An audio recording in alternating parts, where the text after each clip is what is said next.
Hey guys, Metal Jesus here, and you know what? I am still playing with my Nintendo Wii. I still enjoy the system. I still love trying to find hidden gems for this. But after doing so many of these videos, I'm starting to wonder, is it tapped out? Are there any more hidden gems to be found? Let's take a look.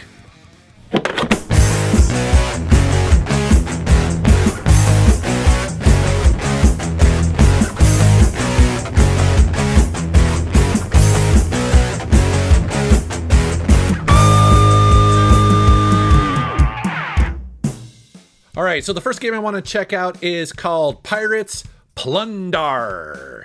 You have to do it with that little R at the end of it.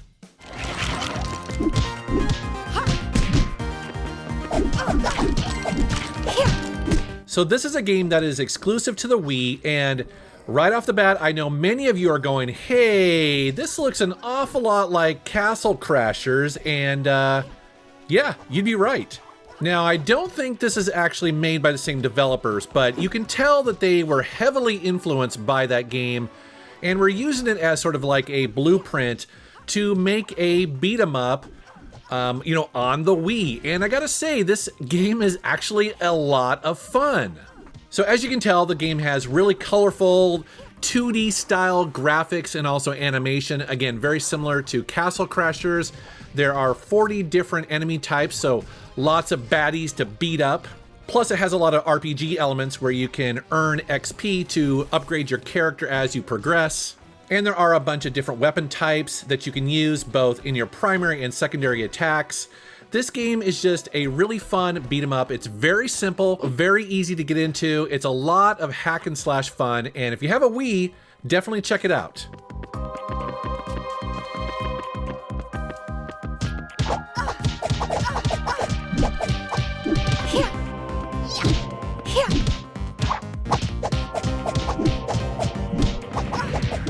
Next up is a racing game that I have been planning to talk about for a while now. It is exclusive to the Wii and the DS, if you want to get technical, and that of course is Need for Speed Nitro.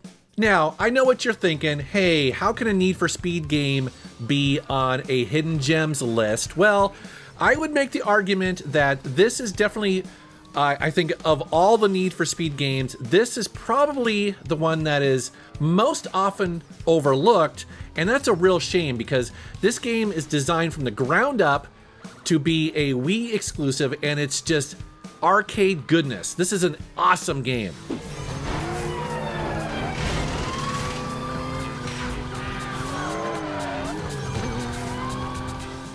And the thing is for me is that the Need for Speed series has kind of been going a little bit more realistic in the last, I would say, decade or so, and that's fine. I like those games, but this is definitely a throwback to just pure arcade goodness. You can see by the gameplay footage here that, yeah, it doesn't play like a normal Need for Speed game, at least one that's come out in the last 10 years.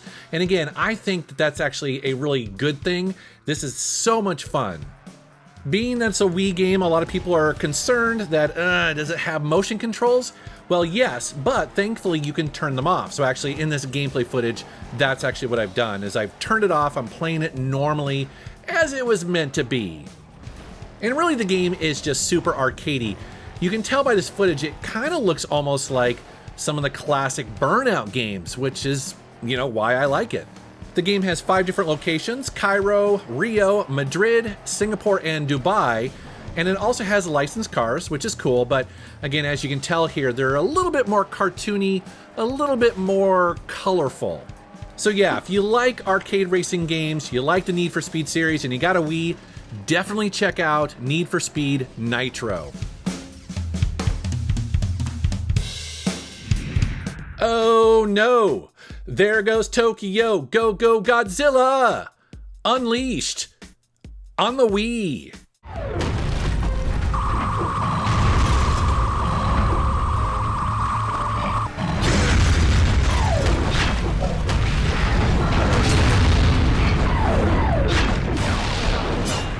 So yes, this is Godzilla Unleashed on the Wii. Now, of course, I do have to say this also came out on the PlayStation 2.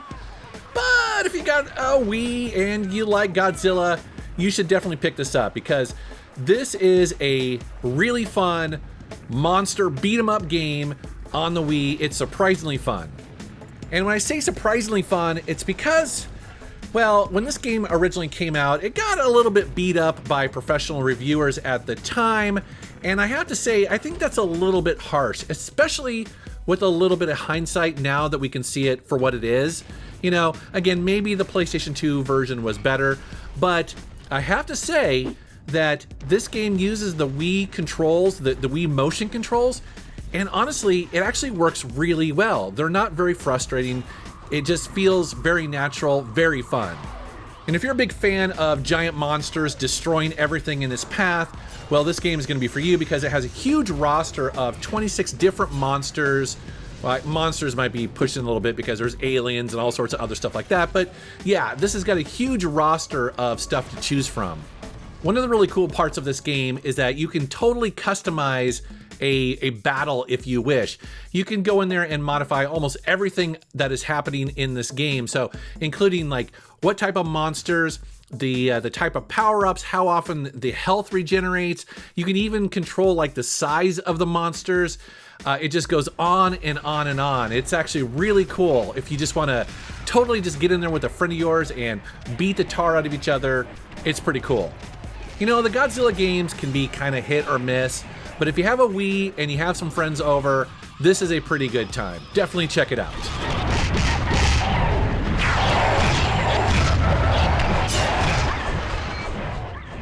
Here's a game that turned out to be a total surprise because, well, one, I never actually saw the movie, and two, it's a licensed game. And you know how that can be sometimes. That can spell trouble, but trust me here, Ice Age Dawn of Dinosaurs is really fun. First off, I should probably point out that this also came out on other systems, but again, we're just focusing on the Wii here, and yes, it's great on this. Now, as you can see by this footage, this is a 3D platforming game that's pretty similar to a lot of the games of the time, very similar to kind of like the Ratchet and Clank games where you platform around, you're collecting stuff, you're doing a little bit of combat, things like that. But the reason why it's on this list and why it's in this video is because it's so well designed. I mean, it's got great graphics, it has really good level design, great writing, and honestly, the voice acting is often hilarious, and there's tons of it in this game. And this game did a really good job of really grabbing my attention as I was capturing this footage. I was having a lot of fun playing this.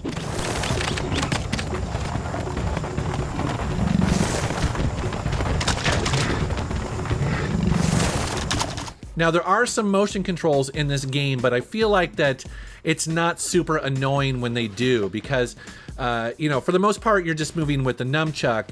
And then there's a little bit of combat with the motion controls, which, yeah, not probably my favorite, but again, it's not too bad. But then there are times when you're shooting something in first person, and I really feel like that's a good use of motion controls. It actually feels more natural than trying to use just the thumbstick. So yeah, this is a really fun and well-made 3D platforming game. If you like these kind of games, you should definitely check it out because this isn't really hard to find. And again, if you don't have a Wii, you can get on other systems as well.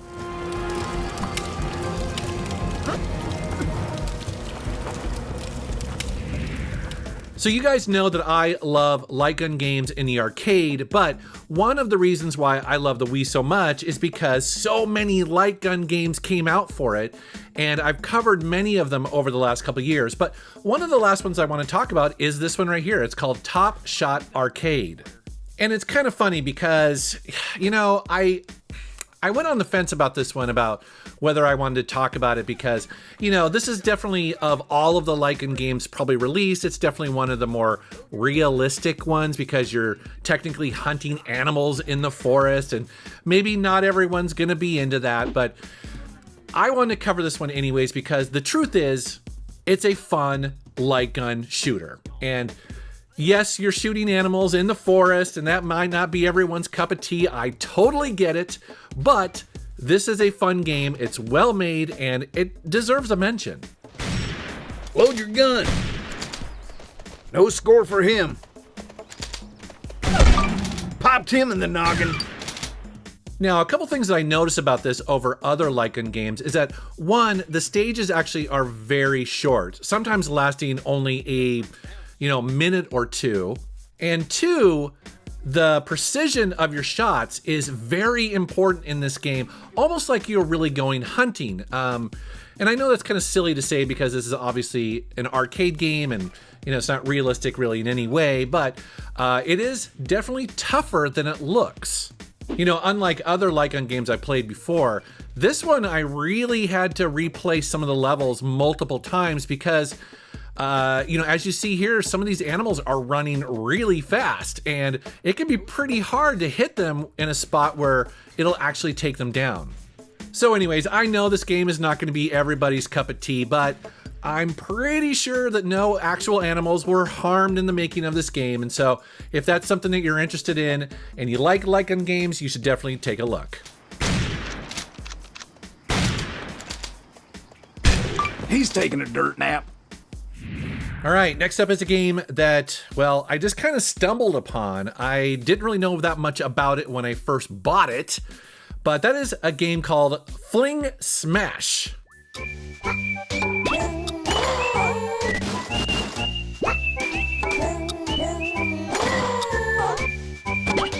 The big selling point for Fling Smash was, at the time, it was one of the first games to support the Wii Motion Plus, and that is the device that basically makes the Wii Motion even more accurate and more sensitive. And like the title of the game suggests, that's exactly what you do in this game. You fling and then smash for score. And really the game kind of feels a little bit like Pong or tennis, but because of its physics and because of the way that it bounces around, it also feels a little bit like pinball. And what you're trying to do is take out as many of these bricks while the level is auto-scrolling, and you'll often have like power-ups and multipliers and stuff like that. So there's a lot going on, especially as the game progresses. And so what you're doing is basically just controlling the direction and power of that critter that you're knocking around the screen, and then he takes out bricks. But you can also press a button on the controller and that will instantly stop him, so that way you can like auto adjust the angle and also the how much power you want to give him and send him off on another direction. Now, I'll be honest with you, this is not an amazing game, but I was surprised at how much fun I had with it, especially when you consider that when I bought this, I paid $1 for it. So when you want to talk about hidden gems and games that people are kind of overlooking, this is definitely one of them. And also, I would say, this is probably, if it's not your cup of tea, it may be really good for kids. That's kind of what it feels like it's designed for, so just keep that in mind. All right, next up, we got another arcade racing game, this one called Hot Wheels Track Attack. Now, I've covered the Hot Wheels series in other videos before, and the thing about the Hot Wheels series is that, again, it's a series that always adds in fun. You know what I mean? They're never simulators. They're always about just over-the-top action, and that's actually what I really like. Now, I can read your mind, and I know what you're saying. This game looks like ass. And you're right. It's not a very good-looking game, even when you consider that it's running on the Wii. I know, I get it, but here's the thing.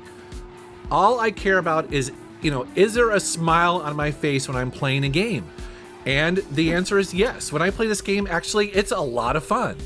I mean, any racing game that has a loop-de-loop, well, okay, I'm gonna give it a shot. You know what I'm saying?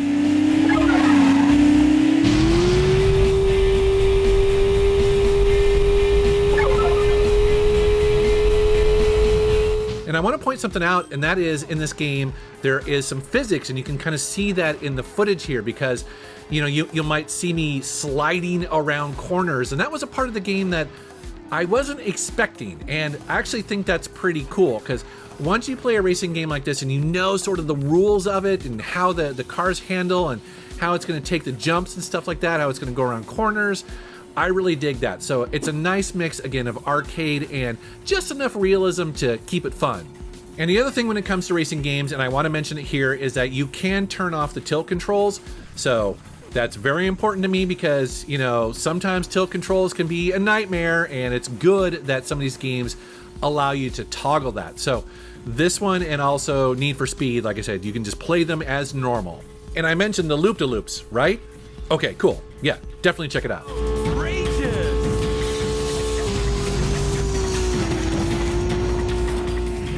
Okay, so first I talked about the Ice Age movie game, and now I'm talking about Penguins of Madagascar. Don't hate me for this, okay? Just stay with me for a second. Yes, this is a licensed game based on an animated movie, and typically those are crap. I know, but occasionally you do get gems like this. So what's going on here? Well, basically this is kind of like a 2.5D platforming / puzzle game, and what you do is you switch between 4 different penguins that each have their own unique abilities. For instance, one of them is smart and can hack computers, another one can jump and then hover over gaps, which is really important if the floor is electrified. Another one is really strong, and then another one can actually dash. And so what you're doing in this game is constantly switching between those 4 penguins to get past certain obstacles and enemies and get through a level. I actually found this game to be quite challenging. It was not easy and definitely required some creative thinking. So yes, this is a licensed game based on a movie, and like the other one, I haven't seen it. I do see some of these occasionally, but that's okay because again, it doesn't matter. It just matters if the game is fun, and this definitely is.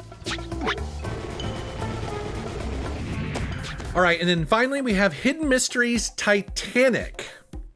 So as you can see by this footage, it is a point-and-click adventure game that mixes sort of traditional style PC adventure game item hunting that you would see like in, the LucasArts games, but also it puts in there the hidden object gameplay that is really popular, like say on mobile.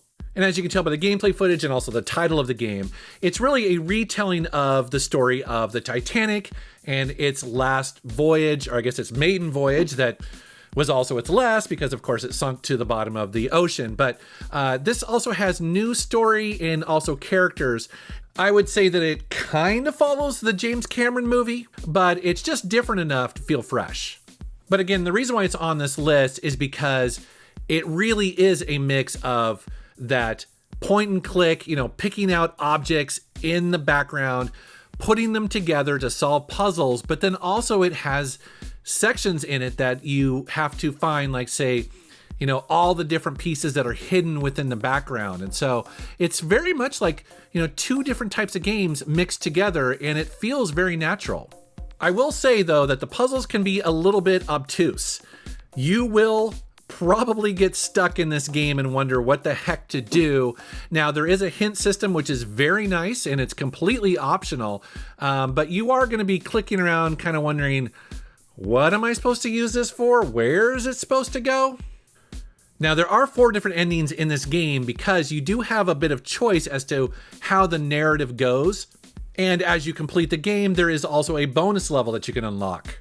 And I've always felt that these kind of point and click games are well suited for the Wii because the Wii motion tracking actually is very mouse-like, and typically these games would be made for the PC. So again, if you like puzzle games, you like a challenge, you like a good story, definitely check it out. All right, guys, well, that's another Wii Hidden Gems video in the bag. And I think this makes my 6th or 7th video about Wii Hidden Gems over the last, probably 5 years.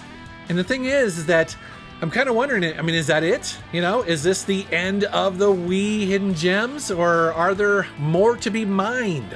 According to Wikipedia, there are over 1,500 games released for the Wii, so I don't know, I'm kind of curious. Although, I haven't actually dove very deeply into other regions either, so there could be actually some Japan exclusive ones, or maybe over in PAL territories. That'd be kind of interesting to check that out. Either way, I'd love to know what you guys think down in the comments below. If there's some hidden gems that I haven't played on my Wii, I would love to know and share them with you. All right, guys, thank you very much for watching. Thank you so much for subscribing, and take care.